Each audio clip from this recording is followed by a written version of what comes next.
Hey, welcome back to Morning Rush. Americans are in debt and it continues to climb. Here's the latest numbers from the Federal Reserve. Household debt is at $17 trillion right now. Student loan debt, that's at $1.6 trillion. Car loan balances are at $1.5 trillion. Credit card debt, that's nearly $1 trillion. That's a new record high. So with soaring interest rates and inflation still high, it's getting harder and harder to get out from under that debt. So we want to bring in financial consultant ErikaBlair to discuss what you can do to kind of alleviate some of this. Erika, thank you for joining us. This is something that I know a lot of couples and people are having with their families. You know, this is the conversation to have right now. But what is the first step when you see in your account the debt that you have? Yeah. Sometimes it has commas, sometimes it has a lot of zeros. We got to figure this out though. What's the first step?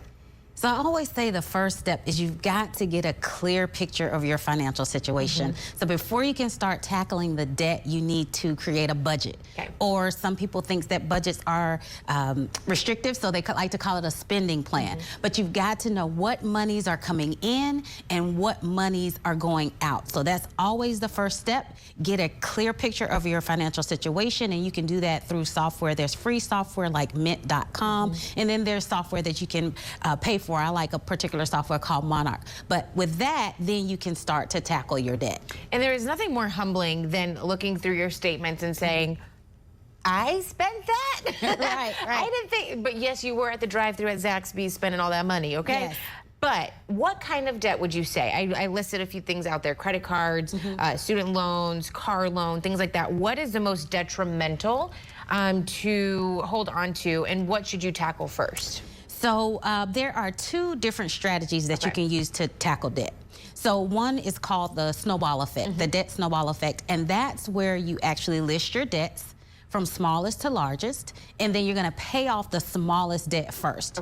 And then any monies that you were using to pay off that smallest debt, then you're going to put that towards the next highest debt. And so that it kind of creates a snowball effect where eventually you're going to get out of debt. Got it. Now, to your point, another way of getting out of debt is to list your debt in terms of interest rates. Listing the highest interest rate debt first. So when you talk about which ones are more detrimental, those higher rate credit cards, those higher rate loans are more detrimental because they're going to take a little longer to pay off. So that's the second strategy that you can use to pay off your debt, is to list them from high interest rate to lower interest rate and pay off those higher interest rate debts first. Got it. And that, it doesn't matter how long it may take you to pay those high interest rates off first. You should do that one first if that's the way you go. Well, the best thing to do, like I said, if you do that financial plan, if you look up your, do your budget, then you can see what you can put towards your debt. And then you want to do which strategy works best for you. So it's going to depend on the person. Some people doing the debt snowball effect is going to be better for them because they can see their debts get paid off faster. Whereas people who say, hey, I really want to get rid of this high interest rate debt. So that's going to depend on the person which one you do. Got it. Okay. So this is a conversation that my husband and I have had several times, and we're trying to tackle our debt. We do the same thing as far as, you know, creating a budget, seeing where our money is going, and okay, we can kind of cut this, we can kind of cut that. But what about when you're trying to save at the same time?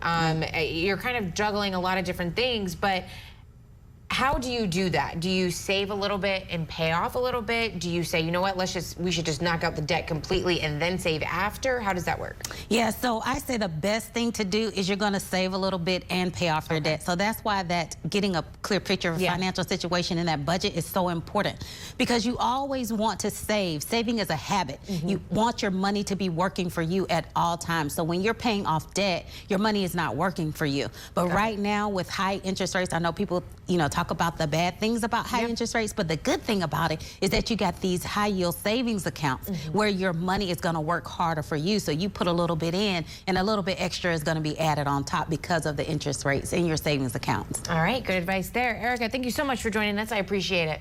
Thanks. All right, we'll be right back.